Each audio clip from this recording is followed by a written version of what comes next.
அனைவருக்கும் வணக்கம் நண்பர்களே. இன்றைக்கி நாம் என்ன வீடியோ பார்க்க போகிறோம் அப்படின்னா, மதுரை மீனாட்சி அம்மன் கோவில் சங்க காலத்திற்கு முன்பே கட்டப்பட்டது. அதாவது சுமார் 2300 முதல் 3600 ஆண்டுகளுக்கு முன்னவே இருக்கலாம் அப்படின்னு சொல்லப்படுகிறது. அந்த மதுரை மீனாட்சி அம்மன் கோவிலை பற்றி தாங்க பார்க்க போகிறோம். அதோட சிறப்பையும் அதுக்கு போய் வழிபட்டால் என்ன பலன் அப்படிங்கிறத பற்றி இந்த வீடியோவில் பார்க்கலாம். இந்த வீடியோ உங்களுக்கு பயனுள்ள தகவல்களை தரும்.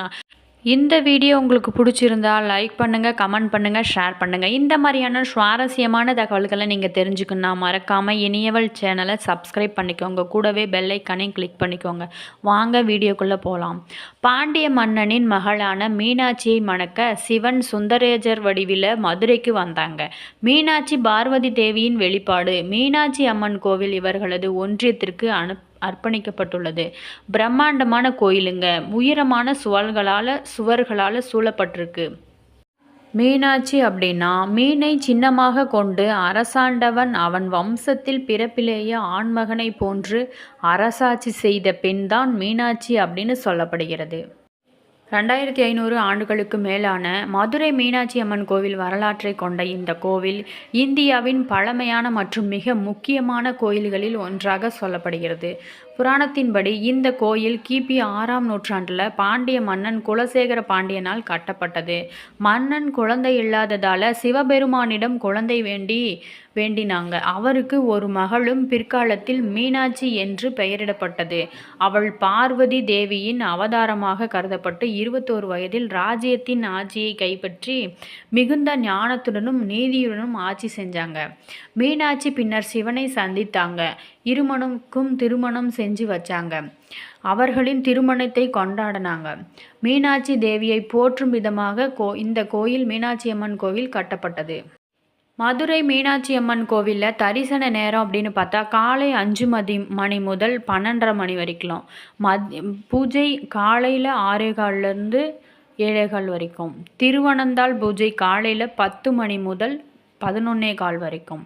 மதியான தரிசனம் அப்படின்னா 12:30 மணி முதல் 4 மணி வரைக்கும். பூஜை மாலை 4 முதல் 5:15 வரைக்கும். மாலை நேரங்களில் தரிசனம் அப்படின்னு எடுத்துக்கிட்டால் மாலை 6 மணி முதல் இரவு 9:30 மணி வரைக்கும். பூஜை மாலை 7:30 மணி முதல் 8:15 மணி வரைக்கும். திருவிழாக்கள் போது நேரங்கள் மாற்றப்படுவாங்க. மதுரையில் உள்ள மீனாட்சி அம்மன் கோவில் பல சுவாரஸ்யமான உண்மைகளுடன் தொடர்புடைய ஒரு கண்கவர் தலமாகும். கோயிலை பற்றிய சில உண்மைகள் இங்கே பார்க்கலாம். கோவில் வளாகம் 15 ஏக்கர் பலப்பளவை கொண்டிருக்குங்க. 4 நுழைவாயில்களை கொண்டிருக்கு. ஒவ்வொன்றும் 4 கார்டினல் திசைகளில் ஒன்றை எதிர்கொள்ளும். இந்த கோயிலில் 14 கோபுரங்கள் இருக்குங்க. மிக உயரமான ஒன்று 52 மீட்டர் உயரத்தில் இருக்குது. கோபுரங்கள் பல்வேறு புராண கதைகள் மற்றும் கதாபாத்திரங்களை சித்தரிக்கும் சிக்கலான சிற்பங்கள் மற்றும் சிற்பங்களில் அலங்கரிக்கப்பட்டுள்ளதுங்க. மதுரை மீனாட்சி அம்மன் கோவிலில் தங்க தாமரை தொட்டி இருக்குங்க. இது சிவபெருமானால் உருவாக்கப்பட்டதாக சொல்லப்படுகிறது. இதில் இந்த ஆலயம் அதன் 1000 மண்டபம் 1000 தூண்களின் மண்டபம் என்பதற்காக சொல்லப்படுகிறது. இதில் 985 தூண்கள் இருக்குங்க. ஒவ்வொன்றும் தனித்துவமான வடிவமைப்பை கொண்டு மீனாட்சி மற்றும் சிவபெருமானின் திருமணத்தை கொண்டாடும் 10 நாள் திருவிழாவான மீனாட்சி திருக்கல்யாணம் உட்பட ஆண்டு முழுவதும் பல திருவிழாக்கள் கோயிலில் கொண்டாடப்படுவாங்க. மீனாட்சி மற்றும் சிவன் சிலைகள் வைக்கப்பட்டுள்ள உள் கருவறைக்குள்ள இந்து பக்தர்களை மட்டுமே அனுமதிக்கும் தனித்துவமான பாரம்பரியம் இந்த கோயிலில் இருக்குது. இது பழங்கால தமிழ் இலக்கியங்களில் குறிக்கப்பட்டுள்ள இந்த கோவிலை மார்க்கோபோலோ மற்றும் சுவாமி விவேகானந்தர் உட்பட பல வரலாற்று பிரமுகர்கள் பார்வையிட்டுள்ளாங்க. மதுரை மீனாட்சி அம்மன் கோவில் வெறும் கோயிலாக இல்லாமல் காலத்தின் சோதனையை தாங்கிக் கொண்டு குறிப்பிடத்தக்க யாத்திரை தலமாகவும் சுற்றுலா தலமாகவும் தொடர்கிறது என்பதை இந்த உண்மையில் நாம் சொல்லலாம். தேவலோகத்தின் அரசனான இந்திரனால் இந்த கோயில் மதுரை மீனாட்சி அம்மன் கோவில் கட்டப்பட்டது என்பது நம்பிக்கை.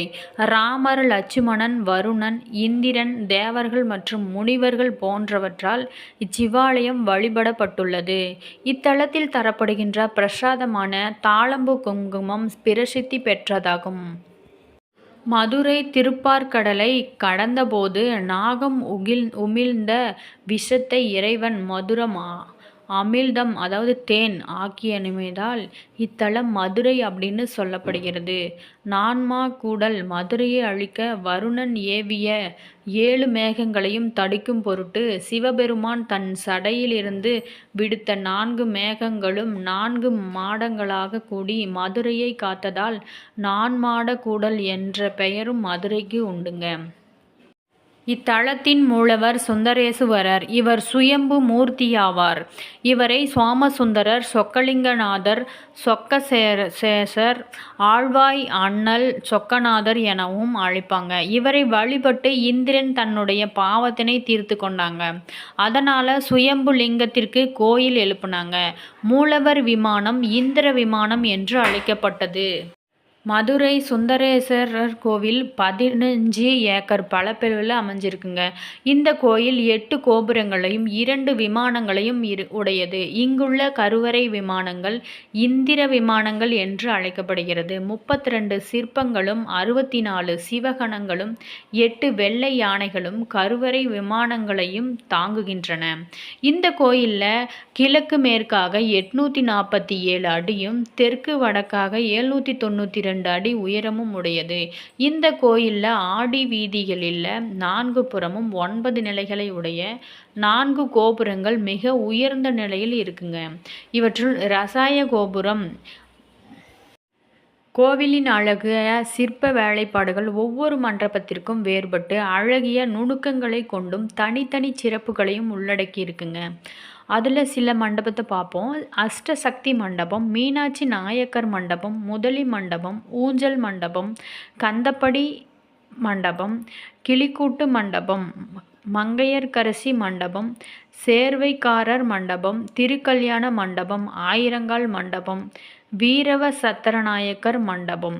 மீனாட்சி அம்மன் சன்னதியின் முன்பகுதியாக 8 சக்தி மண்டபம் அமைஞ்சிருக்குங்க. வாயிலில் விநாயகர், முருகன் திருமேனிகளுக்கு இடையே மீனாட்சி திருக்கல்யாணம் கதை வடிவில் சித்தரிக்கப்பட்டுள்ளது. உள்ளே மண்டபத்தில் அமைஞ்சுள்ள தூண்களில் சக்தியின் 8 வடிவங்கள் அழகுற அமைஞ்சிருக்கு. கந்தப்படி மண்டபம் முதலில் நாயக்கர் மண்டபம் மன்னர் 1ஆம் திருக்கண்ண நாயக்கரால் கட்டப்பட்டது. பின்னர் நாட்டுக்கோட்டை நகரத்தாரர்களால் முழுமையாக திருத்தி புதிதாக 1870களில் தற்போதைய மண்டபம் கட்டப்பெற்றது. கந்தப்படி மண்டபத்தில் உள்ள சிற்பங்கள் சிவனின் 25 வடிவங்களை கொண்டிருக்குங்க. இங்குள்ள மீனாட்சி திருக்கல்யாண சிற்பம் உலக புகழ் பெற்றதாக சொல்லப்படுகிறது. இதன் நடுவே உள்ள நந்தி மண்டபம் ஒரே கல்லினாலானது. இது விசகநகர காலப்பணியாகும். அடுத்து உள்ளே மீனாட்சி நாயக்கர் மண்டபத்தை தாண்டி உள்ளே சென்றால் இத்தலத்தின் இறைவி மீனாட்சி அம்மையின் சன்னதி இருக்கிறது. கருவறையில் அம்மை 2 திருக்கரங்களுடன் ஒரு கையில் கிளியை ஏந்தி அருட்காட்சி தருவாங்க. சுவாமி சன்னதியில் கருவறையில் இறைவன் சுந்தரேசர் சிவலிங்க திருமேனியாக அருங்காட்சி தருவாங்க. ஆயிரங்கால் மண்டபம் இந்த கோயிலில் சிறப்பு வாய்ந்தது. சுவாமி சன்னதியின் இடதுபுறத்தில் அமைஞ்சிருக்கு. இம்மண்டபம் கோவிலில் உள்ள பிற மண்டபங்களை விட அளவில் ரொம்ப பெரியது. ஆயிரங்கால் மண்டபம் கிருட்டின வீரப்ப நாயக்கரது திருப்பணியாகும். மிகச்சிறப்பு பெற்ற இம்மண்டபம் சாலிவாகன ஆண்டில் மதுரையை அரசாண்ட வீரப்ப நாயக்கர் காலத்தில் அவருடைய அமைச்சர் அரியநாதா முதலியவரால் அமைக்கப்பட்டது. மண்டப வாயிலின் மேல் விதானத்தில் தமிழாண்டுகள் 60ஐயும் குறிக்கும் சக்கரம் செதுக்கப்பட்டுள்ளது. இம்மண்டபத்தில் சிற்பங்கள் நிறைந்த 985 தூண்கள் சிறப்பாக அமைக்கப்பட்டிருக்குங்க. இத்தூண்களை எந்த கோணத்தில் நின்று பார்த்தாலும் ஒரே வரிசையிலும் அமைஞ்சிருக்கும் காட்சி வியப்பானது. 15 தூண்கள் இருக்கும் இடத்துல சபாபதி சன்னதி அமைஞ்சிருக்கு. ஆயிரங்கால் மண்டபத்தின் தூண்கள் ஒவ்வொன்றுக்கும் அழகாக செதுக்கப்படுகிறது. இந்த மண்டபத்தில் இன்னிசை ஒளி எழுப்பும் 22 தூண்கள் அமைஞ்சிருக்குங்க.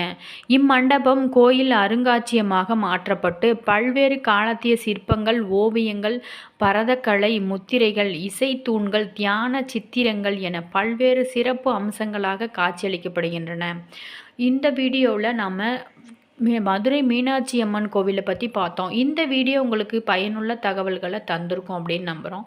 இந்த வீடியோ உங்களுக்கு பிடிச்சிருந்தால் லைக் பண்ணுங்கள், கமெண்ட் பண்ணுங்கள், ஷேர் பண்ணுங்கள். இந்த மாதிரியான சுவாரஸ்யமான தகவல்களை நீங்கள் தெரிஞ்சுக்கணுன்னா மறக்காமல் இனியவள் சேனலை சப்ஸ்கிரைப் பண்ணிக்கோங்க. கூடவே பெல் ஐக்கானையும் கிளிக் பண்ணிக்கோங்க. நன்றி, வணக்கம்.